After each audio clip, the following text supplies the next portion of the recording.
the Battle of Arnhem. The sky above Holland was filled with the roar of engines. I remember clutching my rifle, my heart hammering as the red light flicked on inside the plane. We all knew this was a Operation Market Garden. They told us it would be the strike to end the war by Christmas. Seize the bridges, race into Germany, break the enemy's back. Our job, the British Airborne, was to capture the last bridge at Arnhem, the farthest, the most dangerous. But we were confident.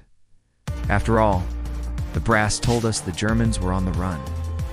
When the green light flashed, we leaped. The cold wind slammed into my face as the parachute jerked me upward. Below, fields and woods spread out like a patchwork quilt. I saw canopies blooming everywhere, lads dropping in their thousands. For a moment it felt almost beautiful, like a great festival. But war has no beauty for long. Even as we landed, machine gun fire rattled in the distance. Arnhem was waiting for us, and it was not undefended. We marched hard, pushing toward the bridge. The locals cheered us, thrusting flowers into our hands, whispering liberators. Their faces shone with hope, and it gave us strength. But I couldn't shake the gnawing worry. Rumors spread that German armored units were nearby SS divisions that had been destroyed as we were told. Tanks, panzers, hardened veterans. Not the rabble we expected. By the time our first units reached the Arnhem Bridge, they found it heavily guarded. We dug in, determined to hold. For days, the air was filled with the thunder of artillery, the crack of rifles, and the screams of the wounded. We fought street by street, house by house, as German armor rolled closer. Every building became a fortress. Every ruin became a grave. I remember crouching behind the shattered walls of a house, smoke stinging my eyes. A mate beside me, Tommy, tried to steady his Bren gun, while shells tore up the street. We were cut off, communications were breaking down. Food, ammunition, even water, all running short. Still we held on, waiting for the 30th Corps, the ground troops, to break through and relieve us. But the relief never came.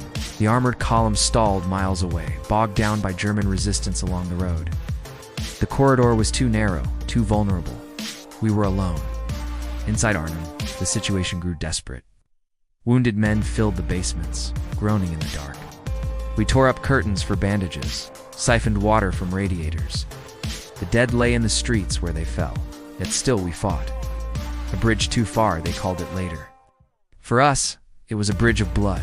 I'll never forget the sight of German tanks rolling down the streets. Their steel hulls blackened with soot, their guns flashing fire into our positions. We had little to fight back with. Some of us carried only a handful of rounds. Others used captured German weapons. Still, we would not surrender. Not yet. For 9 days, we held out, battered, surrounded, outnumbered. At night, we whispered to one another in the dark, clinging to hope that tomorrow we'd hear the rumble of friendly tanks. But the rumble that came was always German.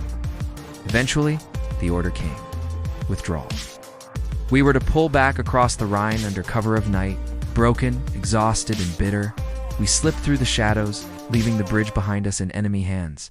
Only a fraction of us made it out. So many never returned. Arnhem was supposed to be our triumph.